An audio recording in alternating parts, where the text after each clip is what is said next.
જય ભગવાન. એક આપણે ગુજરાતીમાં કહેવત છે, મન ચંગા તો કથરોટ મેં ગંગા. મૂળ હિન્દી કહેવત છે. એમાં એવું છે, મન ચંગા તો કઠોળથી મેં ગંગા.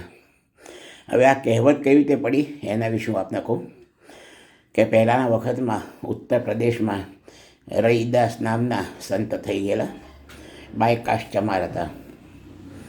દરરોજ ચમાર બનાવે, એ ચંપલ બનાવે અને સાધુ સંતોને દાન કરે. હવે એક વખત એક ગામના બ્રાહ્મણ ગંગા સ્નાન કરવા જતા હતા.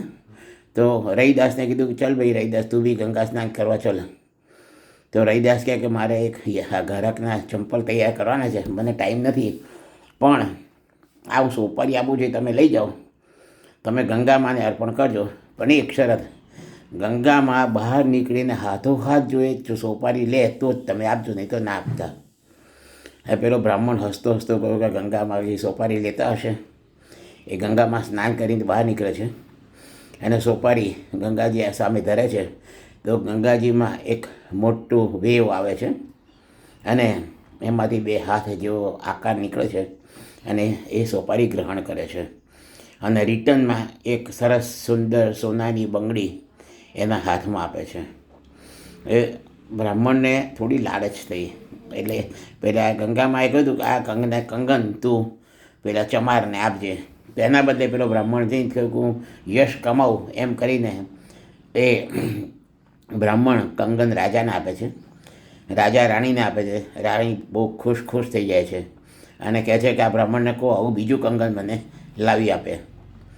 રાજાએ કીધું ભાઈ તું બીજું કંગન આવું લેતો આય. પેલો કે મારી પાસે નથી. તો કે તું ગમે ત્યાંથી 24 કલાકમાં આવું બીજું કંગન લાય, નહીં તો તને આવતીકાલે દેહાંતની સજા આપીશ. આ બાજુ બ્રાહ્મણ બહુ ગભરાઈ ગયો અને સંત રૈદાસ જોડે જઈ અને પગે લાગ્યો અને આખી કથાનકનું વર્ણન કર્યું.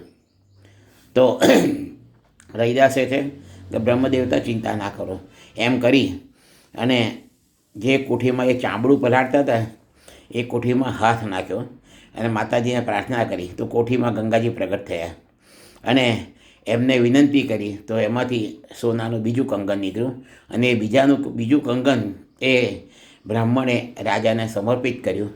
ત્યારથી કહેવત પડી કે મન ચંગા તો કથોટી મેં ગંગા.